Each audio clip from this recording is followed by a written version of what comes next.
ನಮಸ್ಕಾರ ವೀಕ್ಷಕರೇ, ಭಾರತದ ಶೇರ್ ಮಾರ್ಕೆಟ್ ಒಂದು ಹೊಸ ದಾಖಲೆಯನ್ನು ಬರೆದಿದೆ. ಅಂದ್ರೆ ಇತ್ತೀಚೆಗೆ ಭಾರತದ GDP 4 ಟ್ರಿಲಿಯನ್ ಟಚ್ ಆಯಿತು ಅಂತ ಹೇಳ್ಬಿಟ್ಟು ಒಂದು ವಿಡಿಯೋನ ನಾನು ಕೂಡ ಮಾಡಿದ್ದೆ. ಅದರ ಬಗ್ಗೆ ತುಂಬಾ ಆರ್ಟಿಕಲ್ಸ್ ಪಬ್ಲಿಷ್ ಆಗ್ತಿದೆ.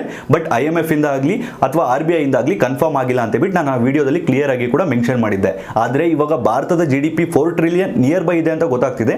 ಬಟ್ ಇನ್ನೂ ಅಫಿಷಿಯಲ್ ಆಗಿ ಗೊತ್ತಾಗಿಲ್ಲ. ಮೇ ಬಿ 2024 ಫಸ್ಟ್ ಕ್ವಾರ್ಟರ್ ಅಲ್ಲಿ 4 ಟ್ರಿಲಿಯನ್ ಅಫಿಷಿಯಲ್ ಆಗಿ ಟಚ್ ಆಗುತ್ತೆ ಅಂತ ಹೇಳ್ಬಿಟ್ಟು ಮಾಹಿತಿ ಬರ್ತಿದೆ.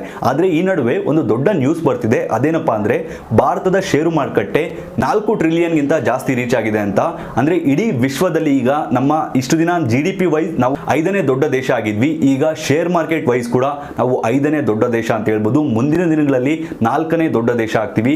ನಾವು ಟಾಪ್ ಕಂಟ್ರೀಸ್ ಅನ್ನ ನೋಡ್ಕೊಳ್ಳೋದಾದ್ರೆ ಶೇರ್ ಮಾರ್ಕೆಟ್ ಅಲ್ಲಿ America 50.35 trillion, China 10 trillion, Japan 6 trillion, Hong Kong 4.5 trillion, Bharat 4.1 trillion reach ಆಗಿದೆ ಅಂತ ಹೇಳ್ಬಿಟ್ಟು ತಿಳಿದು ಬರ್ತಿದೆ. ಬಟ್ ಇಲ್ಲಿ ಒಂದು ಸಿಹಿ ಸುದ್ದಿ ಏನಪ್ಪಾ ಅಂದ್ರೆ ಹಾಂಗ್ಕಾಂಗ್ ಅಲ್ಲಿ ತುಂಬಾ ಡಿಕ್ರೀಸ್ ಕಾಣ್ತಿದೆ. ಅಂದ್ರೆ ಈ ವರ್ಷ ಸರಿಸುಮಾರು 17% ಹಾಂಗ್ಕಾಂಗ್ ನ ಶೇರ್ ಮಾರ್ಕೆಟ್ ಅನ್ನೋದು ಬಿದ್ದಿದೆ. ಸೊ ಮುಂದಿನ ದಿನಗಳಲ್ಲಿ ಹಾಂಗ್ಕಾಂಗ್ ಏನಾದರೂ ಇದೇ ರೀತಿ ಬೀಳ್ತಿದ್ರೆ ನಮ್ಮ ಭಾರತದ ಶೇರ್ ಮಾರ್ಕೆಟ್ ಅನ್ನೋದು ನೀಟಾಗಿ ಇನ್ಕ್ರೀಸ್ ಆಗ್ತಿದೆ. ನಮ್ಮ ಭಾರತದ ಕಂಪನಿಗಳು ಅಷ್ಟು ಚೆನ್ನಾಗಿ ಪರ್ಫಾರ್ಮೆನ್ಸ್ ಮಾಡ್ತಿದೆ. ಇದೇ ರೀತಿ ಏನಾದರೂ ಮುಂದುವರೆದ್ರೆ ಭಾರತ 3ನೇ ಪೊಸಿಷನ್ ಕೂಡ ಹೋಗುವಂತ ಚಾನ್ಸ್ ಇರುತ್ತೆ. ಆದ್ರೆ ನಾವು ಚೀನಾನ ಅಮೆರಿಕನ ಬೀಟ್ ಮಾಡೋದು ತುಂಬಾ ಕಷ್ಟ ಆಗುತ್ತೆ. ಯಾಕೆ ಅಂತ ಕೂಡ ಹೇಳ್ತೀನಿ ನೋಡಿ. ನಮ್ದು ಇವಾಗ ಸರಿಸುಮಾರು 4 ಟ್ರಿಲಿಯನ್ ಅಂತ ಅನ್ಕೊಳ್ಳಿ. ಚೀನಾದ ಶೇರ್ ಮಾರ್ಕೆಟ್ 10 ಟ್ರಿಲಿಯನ್ ಅಲ್ಲಿ ಇದೆ. ಅಮೆರಿಕದು ನೋಡ್ಕೊಳ್ಳೋದಾದ್ರೆ ನಮಗಿಂತ ಎಷ್ಟು ಪಟ್ಟು ಸರಿಸುಮಾರು ಒಂದು 12 ರಿಂದ 14 ಪಟ್ಟು ಜಾಸ್ತಿ ಇದ್ದಾರೆ ಅಂತ ಹೇಳ್ಬೋದು. ಸೊ ಅದಕ್ಕೋಸ್ಕರನೇ ನಮ್ಮ ಸಬ್ಸ್ಕ್ರೈಬರ್ಸ್ ಕೂಡ ತುಂಬಾ ಕಮೆಂಟ್ ಮಾಡ್ತಿದ್ದಾರೆ, ಅಮೆರಿಕ ರೀತಿ ನಾವು ಯಾಕೆ ಬೇರೆ ದೇಶಗಳಿಗೆ ಆರ್ಮಿನ ಕಳ್ಸಕ್ಕಾಗಲ್ಲ ಅಥವಾ ಯುದ್ಧದ ಸಮಯದಲ್ಲಿ ಡೈರೆಕ್ಟ್ ಆಗಿ ನಾವು ಸಪೋರ್ಟ್ ಮಾಡೋಕ್ಕಾಗಲ್ಲ ಅಂತ. ಅಮೆರಿಕ ಈಗಾಗಲೇ ಬೆಳೆದು ನಿಂತಿರುವ ದೇಶ. ಸೊ ಅದಕ್ಕೋಸ್ಕರ ಅವ್ರು ಯಾವುದೇ ದೇಶಗಳಿಗೆ ಎಷ್ಟೇ ಫಂಡ್ ಮಾಡಿದ್ರು ಕೂಡ ಅವ್ರು ತಲೆ ಕೆಡಿಸ್ಕೊಳ್ಳೋಷ್ಟಿಲ್ಲ. ಯಾಕಂದ್ರೆ ಅವರ GDP ವೈಸ್ ಆಗಿರ್ಬೋದು, ಅವರ ಶೇರ್ ಮಾರ್ಕೆಟ್ ಆಗಿರ್ಬೋದು, ಅವರ ಓವರ್ ಆಲ್ ಗ್ರೋತ್ ಅನ್ನೋದು ತುಂಬಾ ಜಾಸ್ತಿ ಇದೆ. ಆದ್ರೆ ನಮ್ಮ ಭಾರತ ಬೆಳೀತಿರುವಂತ ದೇಶ.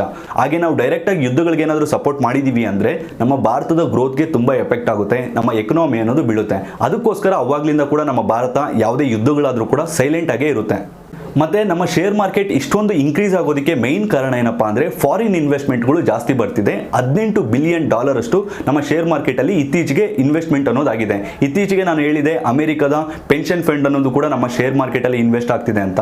ಯಾಕೆ ಇಡೀ ವಿಶ್ವ ನಮ್ಮ ಭಾರತದ ಮೇಲೆ ಇನ್ವೆಸ್ಟ್ ಮಾಡ್ತಿದ್ದಾರೆ ಅಂದ್ರೆ ನಮ್ಮ ಭಾರತದ ಗ್ರೋತ್ ಅನ್ನೋದು ಆ ಮಟ್ಟಕ್ಕಿದೆ. ಇತ್ತೀಚೆಗೆ Q2 ಅಲ್ಲೂ ಕೂಡ RBI ಏನ್ ಅನ್ಕೊಂಡಿತ್ತು ಅಂದ್ರೆ 6.5% ಅಷ್ಟು ಭಾರತದ GDP ಗ್ರೋತ್ ಅನ್ನೋದು ಇರುತ್ತೆ ಅಂತ. ಆದ್ರೆ 7.6 ನಮ್ಮ ಭಾರತದ ಗ್ರೋತ್ ಅನ್ನೋದು ಕಂಡಿತ್ತು. ಇಡೀ ವಿಶ್ವನೇ ಶಾಕ್ ಆಗಿತ್ತು, ಹೆಂಗ್ ಇಷ್ಟೊಂದು ಭಾರತ ಬೆಳೀತಿದೆ ಅಂತ. ಚೀನಾದು ನೋಡ್ಕೊಳ್ಳೋದಾದ್ರೆ ಅವರ ಗ್ರೋತ್ ಅನ್ನೋದು ಅಷ್ಟೊಂದು ಇಲ್ಲ. ಅಮೆರಿಕದು ಅಂದ್ರೆ ಎಲ್ಲ ಡೆವಲಪ್ಡ್ ಕಂಟ್ರೀಸ್ದು ಗ್ರೋತ್ ಅನ್ನೋದು ಅಷ್ಟೊಂದಿಲ್ಲ. ಇಡೀ ವಿಶ್ವದಲ್ಲಿ ಹೈಯೆಸ್ಟ್ ಗ್ರೋತ್ ಕಾಣ್ತಿರುವಂತ, ಹೈಯೆಸ್ಟ್ ಬೆಳೀತಿರುವಂತ ದೇಶ GDP ಅಲ್ಲಿ ಅಂದ್ರೆ ಅದು ನಮ್ಮ ಭಾರತ. ಸೊ ಅದಕ್ಕೋಸ್ಕರನೇ ಎಲ್ಲ ವೆಸ್ಟರ್ನ್ ಕಂಟ್ರೀಸು ಕೂಡ, ಯುರೋಪ್ ಆಗಿರ್ಬೋದು, ಅಮೆರಿಕ ಆಗಿರ್ಬೋದು, ಎಲ್ಲ ಕೂಡ ನಮ್ಮ ಭಾರತದ ಮೇಲೆ ಇನ್ವೆಸ್ಟ್ ಮಾಡ್ತಿದ್ದಾರೆ. ಮತ್ತೆ ಚೀನಾದ ನರಿಬುದ್ಧಿ ಎಲ್ಲರಿಗೂ ಗೊತ್ತಾಗಿ ಚೀನಾ ಮೇಲೆ ಮಾಡಿರುವಂತ ಇನ್ವೆಸ್ಟ್ಮೆಂಟ್ ಅನ್ನು ಕೂಡ ಅವರು ರಿಟರ್ನ್ ತಗೊಂಡು ಭಾರತದ ಮೇಲೆ ಇನ್ವೆಸ್ಟ್ಮೆಂಟ್ ಅನ್ನ ಮಾಡ್ತಿದ್ದಾರೆ. ಮತ್ತೆ ಭಾರತದ ಮೇಲೆ ಮೈನ್ ಆಗಿ ಯಾಕಂದ್ರೆ ಇನ್ನೂ ಕೆಲವು ದೇಶಗಳು ಭಾರತದ ರೀತಿನೇ ಬೆಳೀತಿದೆ. ವಿಯೆಟ್ನಾಂ ಆಗಿರ್ಬೋದು ಅಥವಾ ಫಿಲಿಪೈನ್ಸ್ ಆಗಿರ್ಬೋದು ಅಥವಾ ಆಫ್ರಿಕನ್ ಕಂಟ್ರೀಸ್. ಆದ್ರೆ ಅವ್ಯಾವು ಕೂಡ ಅಷ್ಟೊಂದು ಸ್ಟೇಬಲ್ ಕಂಟ್ರೀಸ್ ಅಲ್ಲ. ಸೊ ನಮ್ಮ ಭಾರತ ಸ್ಟೇಬಲ್ ಆಗಿರೋದಕ್ಕೆ ಎಲ್ಲರೂ ಕೂಡ ನಮ್ಮ ಭಾರತದ ಮೇಲೆ ಇನ್ವೆಸ್ಟ್ಮೆಂಟ್ ಅನ್ನ ಮಾಡ್ತಿದ್ದಾರೆ. ಮತ್ತೆ ಅವರ ಮ್ಯಾನುಫ್ಯಾಕ್ಚರಿಂಗ್ ಪ್ಲಾಂಟ್ ಗಳನ್ನ ಇಷ್ಟು ದಿನ ಚೀನಾದಲ್ಲಿ ಇಡ್ತಿದ್ರು. ಈಗ ನಮ್ಮ ಭಾರತದಲ್ಲಿ ಇಡಬೇಕು ಅಂತ ಹೇಳ್ಬಿಟ್ಟು ಎಲ್ಲ ದೊಡ್ಡ ದೊಡ್ಡ ಕಂಪನಿಗಳು ಕೂಡ ಪ್ಲಾನ್ ಅನ್ನ ಮಾಡ್ಕೊಳ್ತಿದ್ದಾರೆ.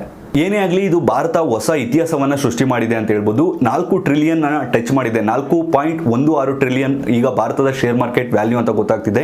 ಇದು ಮುಂದಿನ ದಿನಗಳಲ್ಲಿ ಮತ್ತಷ್ಟು ಜಪಾನ್ ಅನ್ನ ಬೀಟ್ ಮಾಡೋಂಗಾಗ್ಲಿ. ಮತ್ತೆ ನಾವು ನೀವೆಲ್ಲರೂ ಕೂಡ ಆದಷ್ಟು ನಮ್ಮ ದೇಶದ ಪ್ರಾಡಕ್ಟ್ಗಳನ್ನ ತೆಗೆದುಕೊಳ್ಳೋದಕ್ಕೆ ಟ್ರೈ ಮಾಡಿ. ನಮ್ಮ ದೇಶದ ಪ್ರಾಡಕ್ಟ್ಗಳು ಇಲ್ಲ ಅಂದ್ರೆ ಅವಾಗ ನಾವು ಬೇರೆ ದೇಶದ ತಗೊಳ್ಳೋಣ. ನಮ್ಮ ದೇಶದ ಪ್ರಾಡಕ್ಟ್ಗಳು ಇವಾಗ ಎಕ್ಸಾಂಪಲ್ ಕೊಡೋದಾದ್ರೆ ಆಟೋಮೊಬೈಲ್ಸ್ ಅಲ್ಲೇ ಕೊಡ್ತೀನಿ ನಾನು. ಮತ್ತೆ ನೀವು ಬೇರೆ ದೇಶದ ಕಾರ್ಗಳನ್ನ ತಗೊಳ್ಳೋ ಬದಲು ನಮ್ಮ ದೇಶದ ಟಾಟಾ ಕಾರ್ಗಳನ್ನ ತಗೊಳ್ಳಿ. ಸೇಫ್ಟಿಯಲ್ಲಿ ಟಾಟಾ ಕಾರ್ಗಳನ್ನ ಬೀಟ್ ಮಾಡೋದಕ್ಕೆ ಯಾರ ಕೈಯಲ್ಲೂ ಆಗಲ್ಲ.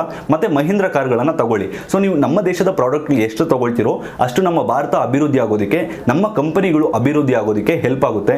ಏನೇ ಆಗಲಿ ಈ ಹೊಸ ದಾಖಲೆ ಬಗ್ಗೆ ನೀವೇನ್ ಹೇಳ್ತೀರಾ? ಈ ವಿಶ್ವ ಇದರ ಬಗ್ಗೆ ಶಾಕ್ ಆಗ್ತಿದೆ. ಭಾರತ ಹೇಗೆ ಇಷ್ಟೊಂದೆಲ್ಲ ಬೆಳೀತಿದೆ ಅಂತ. ಇತ್ತೀಚೆಗೆ ಟಾಟಾ ಕಂಪನಿಯವರು ಅಸ್ಸಾಂ ಅಲ್ಲಿ ಸೆಮಿಕಂಡಕ್ಟರ್ ಮ್ಯಾನುಫ್ಯಾಕ್ಚರಿಂಗ್ ಅನ್ನು ಕೂಡ ಸ್ಟಾರ್ಟ್ ಮಾಡ್ತೀವಿ ಅಂತ ಹೇಳಿದ್ದಾರೆ. ಅಂದ್ರೆ ಸರಿಸುಮಾರು 40,000 ಕೋಟಿ ಇನ್ವೆಸ್ಟ್ ಮಾಡಿ ಅಲ್ಲಿ ಸ್ಟಾರ್ಟ್ ಮಾಡ್ತಿದ್ದಾರೆ. ಇವೆಲ್ಲ ಏನಾದರೂ ರೆಡಿ ಆಯ್ತು ಅಂದ್ರೆ 2028 ಒಳಗೆ ನಮ್ಮ ಭಾರತ $7 ಟ್ರಿಲಿಯನ್ ಟ್ರಿಲಿಯನ್ GDP ಅನ್ನ ಟಚ್ ಮಾಡುತ್ತೆ ಅಂತ ಹೇಳ್ಬಿಟ್ಟು ಹಲವಾರು ಜನ ಎಸ್ಟಿಮೇಷನ್ ಅನ್ನು ಹಾಕಿದ್ದಾರೆ. ಅದಕ್ಕಿಂತ ಜಾಸ್ತಿ ಟಚ್ ಆಗಲಿ ಅಂತ ಕೋರ್ಕೊಳ್ತಾ ಈ ವಿಡಿಯೋನ ಮುಗಿಸ್ತಾ ಇದ್ದೀನಿ. ಸೊ ಏನೇ ಆಗಲಿ ಈ ದಾಖಲೆ ಬಗ್ಗೆ ನೀವೇನು ಹೇಳ್ತೀರಾ ತಪ್ಪದೆ ನಮ್ಮ ಕಮೆಂಟ್ ಬಾಕ್ಸ್ ನಲ್ಲಿ ಕಮೆಂಟ್ ಮಾಡಿ. ಮತ್ತೆ ಈ ವಿಡಿಯೋ ಇಷ್ಟ ಆದರೆ ದಯವಿಟ್ಟು ಈ ವಿಡಿಯೋಗೆ ಒಂದು ಲೈಕ್ ಕೊಟ್ಟು ನಮ್ಮ ಯೂಟ್ಯೂಬ್ ಚಾನಲ್ ಅನ್ನು ಸಬ್ಸ್ಕ್ರೈಬ್ ಮಾಡಿಕೊಳ್ಳಿ. ಮತ್ತೆ ಈ ವಿಡಿಯೋನ ದಯವಿಟ್ಟು ಎಲ್ಲರಿಗೂ ಕೂಡ ಶೇರ್ ಮಾಡಿ. ನೀವೇನಾದ್ರೂ ಈ ವಿಡಿಯೋನ ಫೇಸ್ಬುಕ್ ಅಲ್ಲಿ ನೋಡ್ತಿದ್ರೆ ದಯವಿಟ್ಟು ನಮ್ಮ ಫೇಸ್ಬುಕ್ ಪೇಜ್ ಅನ್ನು ಫಾಲೋ ಮಾಡಿ ಹಾಗೂ ನಮ್ಮ ಫೇಸ್ಬುಕ್ ಪೇಜ್ ಅನ್ನು ಲೈಕ್ ಮಾಡಿ. ಧನ್ಯವಾದಗಳು.